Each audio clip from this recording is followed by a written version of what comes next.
Yeah, my challenge is in helping people understand that they need help. Because typically small and medium-sized businesses, they know what they know, they don't know what they don't know. So to try to help them understand that we can automate things for you so you can spend less time on manual work, data entry, hiring more people to do those things and automate systems for you. It's hard for them to grasp because they don't know what they don't know. And our process, especially because we do my business alliance, as I said, we do everything from automating finance, inventory. We even offer, same day pay, financial recovery systems, but they don't understand it. So you could give them, PowerPoint decks, and you can give them written information, but it's kind of like until they live it, they don't understand it. So we offer this service. We do the discovery call for free, and we go through with our architectural designers and engineers to go through what they might need. So there's no risk for them unless they actually go forward. But even then, occasionally it's difficult because the fear of change. Sure. And Tristan had a comment? Yeah, Stephen, I mean, it's a real issue in the automation world and in the AI. And there's also a lot of underlining fear that falls into like 3 different buckets that are unrelated to it being a solution that can also hold people back from that higher level thinking. So, I mean, to me, I think it's trying not to get into business grabbing listings, since I know you do both. My ADD keeps jumping into like mixing the water, but specifically thinking clients need to realize the different types of handling AI can do for them, because it can not only quickly measure, it can decipher, it can do soft weighing, the amount of dopamine it can take from a person, the amount of work that a manager is very tired of doing at the end of the day can be massively reduced. How do we get them to understand like this value is so valuable in productivity and even your work's culture? If we want employees to really feel like AI is empowering them, that's literally what we're at the stage of right now. Really making a lot of people who do manual labor into being running a machine now, and making that machine optimized for that small business. And if that's kind of on the same page, to me, I think Chris Voss really has the best method on this one. I think really demonstrating understanding of like their fears and their worries, and those are both like, is it bad, but is it a waste of money? How many times have I tried an automation and all they did was mess up my system? Everyone has a history of software, and they have a history of people trying to sell them on the next solution, and AI is very hot there. So I think, if you get to a call, depending on what your lead funnel structure is like, to me, it's like the first 5 sentences are, you probably think that AI is a waste of time and money. You hit it hard in the beginning. The simple fact is, by addressing it, if it is, the amygdala is going to reduce it. And if it isn't, the amygdala is not going to turn it on. But either way, if this is a large fear, you need to let them know that you're on the same page with them, and let that voice in their head start to be objectifying and quiet itself down. Because for you to even try to convey these higher level thoughts, they can't have monsters under the bed and in the closet and waiting outside in the garage too. And so you just try to hit them very hard. And also, no one's going to do this. You are going to stand out like everyone else. You will address all of their worst fears, not give them any excuses, and really show like you understand what the real world is like, and you're not trying to change the weight of it. You're just saying, look, here's the gravity of your world without me touching it. And I think right there, right off the bat, your close rate just dramatically increases, because you'll disqualify a lot of people all on their own. Because if they start saying yes to some of these labels, you're like, all right, have a great day. Are you in the converting process is also a big question of your sales process. And is that a phone-based process, or is that an email-based process? As automation guys, I would imagine you're like, oh, they're not ready yet. How do we send them value through the email over time to get them ready? What information can we give them? What tests? How can we educate them so that way we know what the next rock is, and that we already have a way around it? And I've honestly talked too much on this subject, so I'm just going to kind of leave it hanging there without summarizing it. I hope some of that was helpful. It was, absolutely. Yeah, and I think Tristan has some really good points that, for me, I know that I'm always trying to help the person I'm talking to change their mindset. Because once we can change their mindset, then they can see things a little clearer. So I think that the first question that Tristan posed that you should be asking about AI, I think that's a really good one, because it helps them to change their mindset.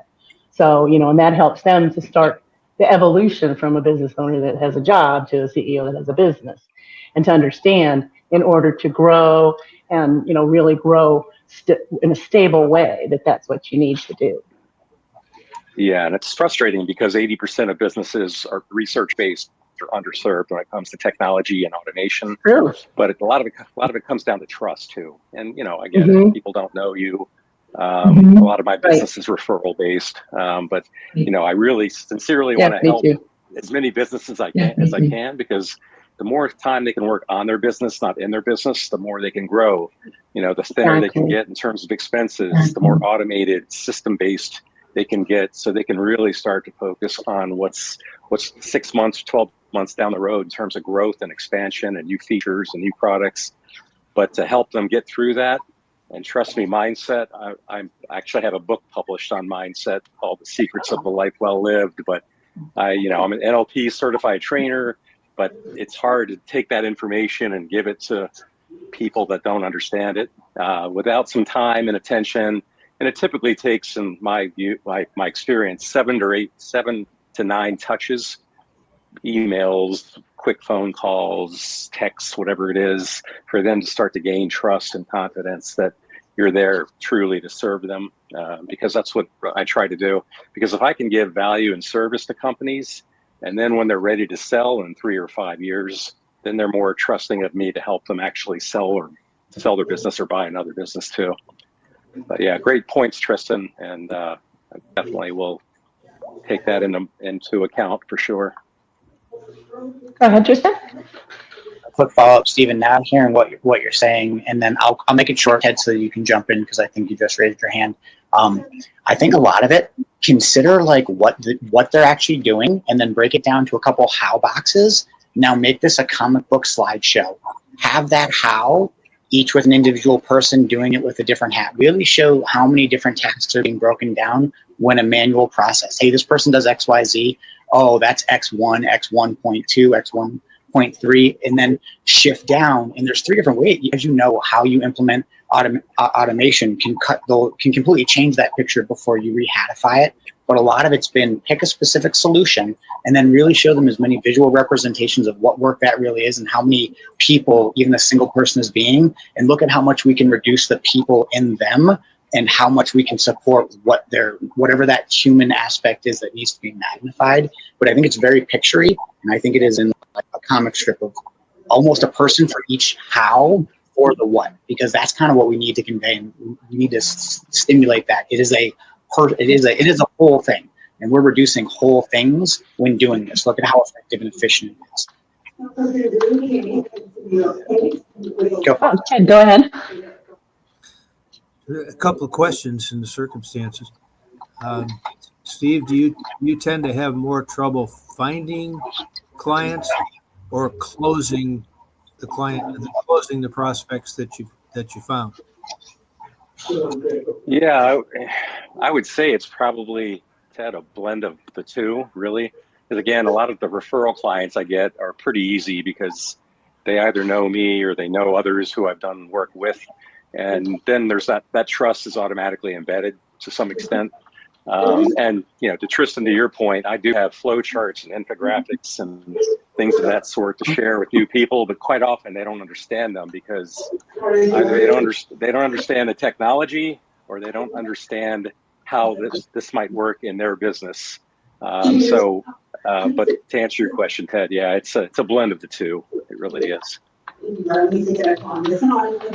Yeah, that's a really good point. So I know that about, a month or so ago, Tristan had shared that one of his techniques for people that, aren't quite there yet to work with you was to do what he mentioned before, was to, send them emails, gentle emails, or, tips and all that kind of thing. And that, over time, they may go, I really do need someone, like that has this skill set to help me. And they'll go, oh yeah, who's that guy that keeps sending me stuff? And they'll look them up. And I know that I did that once with LinkedIn, and 18 months later, this guy called me, and now he's like the best client ever. So he's the perfect client. So, there's really value to that. So you never know. But I thought that was a really good thing, because Tristan even talked about, handing stuff out or actually postcards, those kinds of things, which actually is unique. I think that captures people's attention now because who sends mail, you know? So, I no longer do real estate, Stephen, but I definitely come from a life of 30,000 postcards. Like I know how to find a seller who doesn't necessarily know they're a seller yet, but I'm kind of done with that game. My network brings in income, but you never hear me mention real estate unless we're like talking shop, but I don't try to sell people anymore. Yeah.